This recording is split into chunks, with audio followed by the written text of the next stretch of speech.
Assalamualaikum warahmatullahi wabarakatuh. Di sini saya akan memberitahu eh, persentase tertinggi dari hasil angket saya. Yang pertama itu ada saya kurang memahami dampak dari media sosial, itu yang tertinggi dengan persentase 3,30%. Terus yang sedang ada di angka 1,79%, itu di angka sedang. Dengan angket yang diisi orang tua saya tidak peduli dengan kegiatan belajar saya. Dan ada yang paling terendah, ada di angka 0,3%, yaitu saya kurang memahami rasa percaya diri. Itu ada yang paling terendah. Nah, ini adalah asesmen kebutuhan. Asesmen kebutuhannya saya ambil dari angket yang saya kerjakan dan saya bagikan kepada siswa-siswi di SMK 38 Jakarta.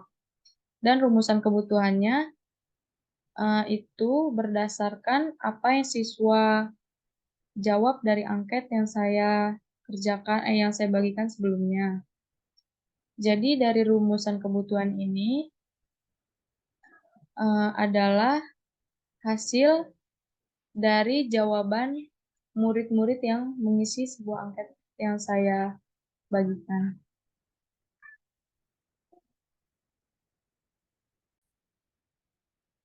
Dan ini adalah hasil angket yang saya kerjakan. Sudah saya kerjakan semua. Dan saya masukkan visi dan misinya.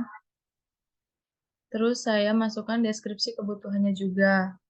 Dan dari deskripsi kebutuhannya ini saya ambil di uh, aplikasi AKPD tadi yang sudah saya jelaskan. Terus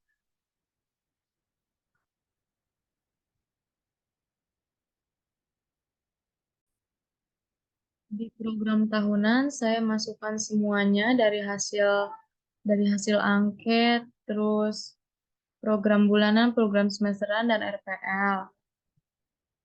Dan silabus. Saya juga masukkan silabus di sini. Ini adalah program semesteran yang sudah saya susun. Yang pertama ada program semester ganjil. Nah, program semester ganjil ini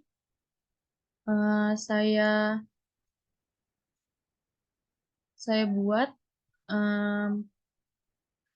dari hasil eh, angket yang sudah saya kasih ke murid, ke siswa atau ke siswa.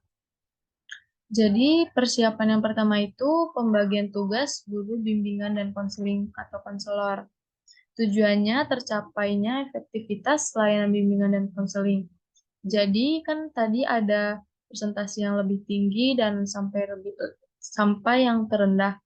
Jadi pembagian tugas ini untuk mengefektifkan eh, pemberian materi kepada seorang murid.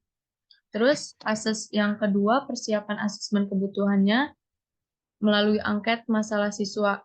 Angketnya itu yang sudah saya berikan kepada siswa, tujuannya terungkapnya kebutuhan peserta didik konseling. Jadi dari hasil ini saya sudah pertimbangkan karena adanya persentase yang tadi sudah saya jelaskan.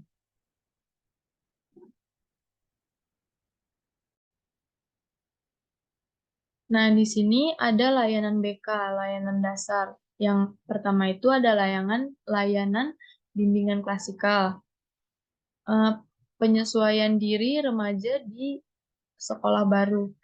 Itu saya ambil di angket, ada di angket. Nah, terus ini tujuannya peserta didik, peserta didik atau konseli dapat mengenal aspek-aspek penyesuaian diri serta dapat menerapkan sikap dan kebiasaan dengan lingkungan. Jadi layanan ini saya ambil semua dari angket. Jadi jadi ada ringkasan layanan tersebut ini saya ambil semua dari angket.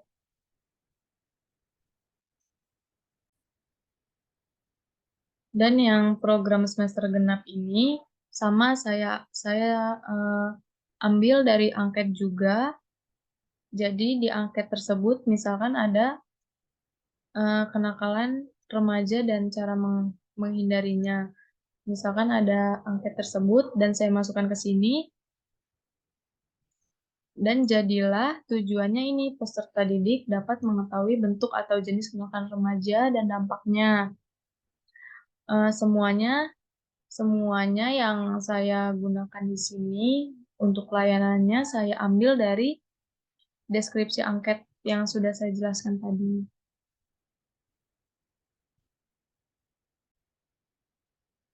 Nah, kalau RPL klasikal ini kan topik tema layanan ini penyesuaian diri remaja sekolah baru. Nah, ini saya ambil dari layanan yang tadi ada di atas, layanan bimbingan klasikal. Itu terus semuanya yang saya kerjakan ini saya berpacu kepada aplikasi AKPD yang sudah saya kerjakan. Dan saya masukkan juga ini penjelasannya. Penyesuaian itu. Terus yang ini RPL bimbingan klasikal. Ini juga sama saya ambil dari hasil angket dari aplikasi AKPD tersebut. Nah, kan ini silabus konseling ini, rumusan kompetisinya ini bimbingan pribadi. Yang pertama, rumusan kompetisinya saya ambil dari apa namanya tuh angket yang tertinggi atau untuk silabus konseling ini saya eh, mengambil ini tugas perkembangannya mencapai kematangan dalam beriman dan bertakwa kepada Tuhan Yang Maha Esa. Itu kan ada di angket ya. Jadi rumusan kompetensinya saya cari di Google atau di PDF-PDF yang lain. Jadi saya mendapatkan yang ini hasilnya. Memiliki kemantapan, keyakinan bahwa kegiatan belajar yang sebaik-baiknya akan meningkatkan mutu kehidupan beragama. Karena temanya saya ambil yang ketuhanan, kan tema ini sudah ada di angket ya. Jadi rumusan kompetensinya saya cari di contoh PDF-PDF yang saya cari di Google. Jadi saya mendapatkan ini. Terus materi pengembangan kompetensinya, agama sebagai fondasi di era globalisasi. Itu juga saya mendapatkan, saya mencari materi yang sesuai dengan rumusan kompetensi ini. Jadi yang saya masukkan adalah ini, agama sebagai fondasi di era globalisasi. Terus yang kedua, dengan tema mencapai kematangan pertumbuhan jasmani sehat, itu kan juga ada di angket. Jadi saya tinggal merumuskan saja karena saya sudah memiliki contoh yang pertama, jadi yang ini saya rumuskan sendiri apa yang cocok dengan rumusannya, apa yang cocok dengan tugas perkembangannya seperti itu. Jadi saya membuat RPL berlandaskan angket yang sudah saya susun dan hasil angket yang sudah ada dan saya jadikan hasil RPL yang sudah ada saya buat berlandaskan angket yang sudah saya bikin dan beserta hasilnya. Tujuan saya membuat program yang telah saya susun. Saya susun ini adalah untuk mengetahui kebutuhan siswa lebih lanjut apa yang harus guru bimbingan konseling itu kerjakan atau apa yang siswa butuhkan dari hasil angket tersebut akan